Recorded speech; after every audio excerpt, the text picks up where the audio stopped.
Class 9th chapter first matters in our surrounding. तो हम evaporation पढ़ चुके थे कल। तो आज इवेपोरेशन के बारे में एक और फैक्ट है, how does evaporation cause cooling, यानी कि इवेपोरेशन कूलिंग कैसे करता है।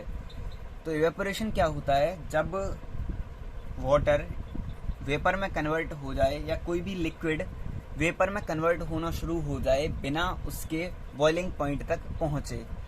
तो क्यों होता है, इसके बारे में अपन ने पढ़ा था कि जब कोई लिक्विड किसी जगह पर रखा हुआ हो या फैला हुआ हो तो जो उसके अपर पार्टिकल्स होते हैं वो एक काइनेटिक एनर्जी क्या करते हैं, एब्जॉर्ब करते हैं आसपास के एनवायरनमेंट से। और जब एनर्जी ज़्यादा हो जाती है तो वो ब्रेक डाउन हो जाते हैं अपने मेन फॉर्म से और किस में कन्वर्ट हो जाते हैं, वेपर में कन्वर्ट हो जाते हैं। तो जब वो वेपर में कन्वर्ट हो जाते हैं तो क्या करते हैं, वो एनर्जी एब्जॉर्ब करते हैं आसपास के एनवायरनमेंट से। मेन कूलिंग का फैक्ट यही है कि पहले अपन ने इवेपोरेशन के लिए जो ज़रूरी चीज़ें हैं वो भी पढ़ ली थी कि किस पर डिपेंड करता है इवेपोरेशन। तो इंक्रीज ऑफ सरफेस एरिया, यानी कि सरफेस एरिया ज़्यादा होगा तो इवेपोरेशन ज़्यादा होगा। टेम्परेचर, इंक्रीज ऑफ टेम्परेचर, यानी कि टेम्परेचर ज़्यादा होगा तो भी इवेपोरेशन ज़्यादा होगा। और ए डिक्रीज इन ह्यूमिडिटी, तो ह्यूमिडिटी में यानी कि नमी में कमी होगी तो क्या ज़्यादा होगा, इवेपोरेशन ज़्यादा होगा।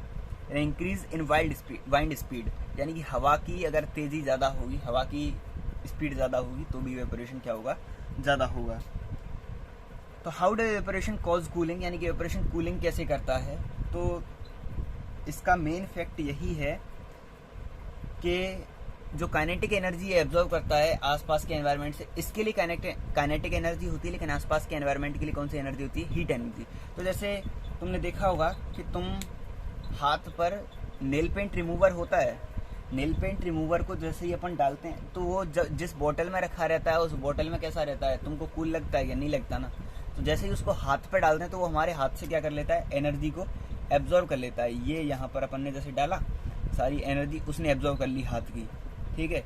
तो हाथ कैसा हो जाएगा तुम्हारा, कूल। हाथ की एनर्जी क्या होगी तुम्हारी की, एनर्जी लेवल हाथ का कम हो गया और सारी एनर्जी कहाँ पर चली गई, इसमें। तो इसके पार्टिकल्स ने वो एनर्जी एब्जॉर्ब कर ली, हाथ के पार्टिकल्स की एनर्जी क्या हो गई, कम हो गई, तो हाथ कैसा हो जाएगा हमारा, कूल हो जाएगा। ऐसे ही जब अपन किसी पानी के गिलास में ग्लूकोज को मिलाते हैं तो वो जितना ठंडा पहले नहीं होता है उससे ज़्यादा ठंडा हो जाता है। तो क्या करता है, जो ग्लूकोज के पार्टिकल्स हैं पानी में मिलके क्या कर लेते हैं, आसपास की जो गिलास होता है और एनवायरनमेंट होता है उसकी एनर्जी को क्या कर लेते हैं, एब्जॉर्ब कर लेते हैं और पानी कैसा हो जाता है, ठंडा हो जाता है। ऐसे ही बहुत सारे एग्जांपल्स हैं। ये सब क्या किस वजह से होते हैं, मतलब इवेपोरेशन की वजह से जो कूलिंग होती है। ऐसे ही तुमने देखा होगा कि गर्मियों में जब शाम के टाइम छत पर या फिर मिट्टी का ग्राउंड है उसको पानी से धो दिया जाता है ठंडा करने के लिए। क्यों, क्योंकि जो मिट्टी है उसका सरफेस एरिया कैसा है, पूरे दिन की वजह से गर्म है, हॉट है, एनर्जी लेवल ज़्यादा है। जब अपन उस पर पानी को छिड़काव कर देते हैं पानी का, तो क्या होता है, पानी उस मिट्टी की एनर्जी को क्या कर लेता है, एब्जॉर्ब कर लेता है, उसकी काइनेटिक एनर्जी बढ़ जाती है और पानी वेपर में कन्वर्ट हो जाता है और उस जगह का टेम्परेचर कैसा हो जाता है, कम हो जाता है। तो ये इवेपोरेशन की वजह से कूलिंग होती है।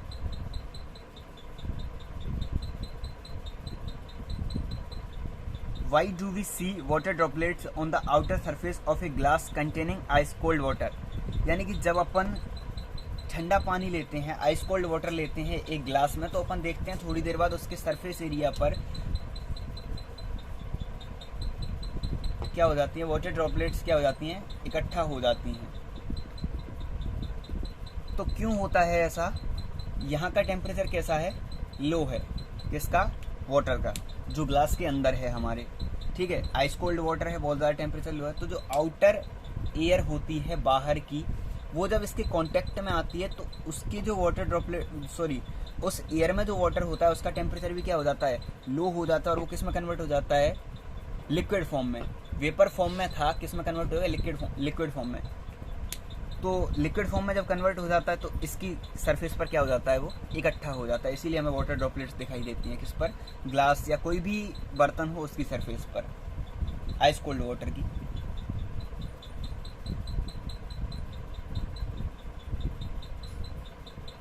तो मैटर्स की फॉर्म्स या स्टेट्स अपन ने पढ़ ली थी। 3 स्टेट्स मेनली मानी जाती हैं, solid, liquid and gas. Scientist ने दो स्टेट्स और दी हैं किसकी, मैटर्स की। एक है प्लाज्मा और एक है बीईसी।